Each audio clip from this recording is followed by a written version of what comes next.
Hello there, my friends. It's Executive Coach Ed DeCosta with another episode of my Get Edified video blog. This week, why the heck do you have an app? Yes, I have a mobile app. And if you go onto the Apple store and enter my name, Ed DeCosta, you will find indeed my app. You might ask yourself, depending on how old you are, why the heck do you have an app? Isn't all this information available through other means? Your LinkedIn profile, your YouTube channel, your website, your blog, all of that stuff. And sure enough, it is.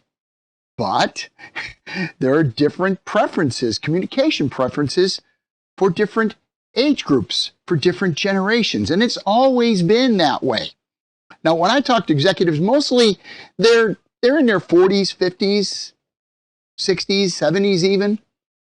And so they're a generation that did not grow up, at least in their childhood, using mobile devices. So for people in my generation and who came before me, we're used to email, we're used to faxes. Believe it or not, many young people have never sent a fax, never received a fax. They don't know what they are.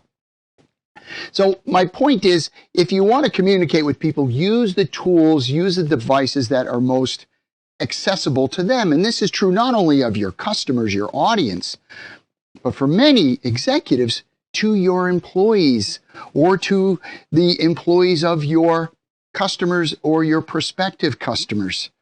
Don't just wax poetic or nostalgic about the good old days. The good old days are over.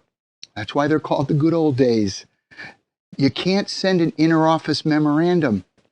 Most of the people watching this video have never sent or received an interoffice memorandum. If you Google it, you'll find out. We used to get these things that were tied, big brown or manila envelopes that had a memo in it. And you would initial it when you read it, and you'd put it back into the mailbox. And again, I'm not talking about 200 years ago. I'm talking about, not too long ago. Those days are over. So if you want to communicate with your audience, if you want to communicate with your employees, your staff, to your marketplace, you'd better use the tools that they are accustomed to. So few senior executives do something as simple as what I'm doing. Share their thoughts via a video.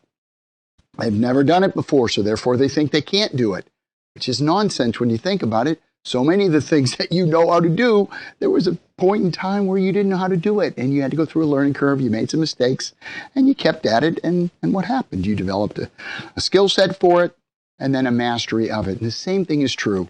And I think it's absolutely mandatory, at least in audio, so they can hear your voice, hear the emotion or lack thereof in what it is you're saying, hear the meaning, hear the feeling behind the words that so many times the written word lacks.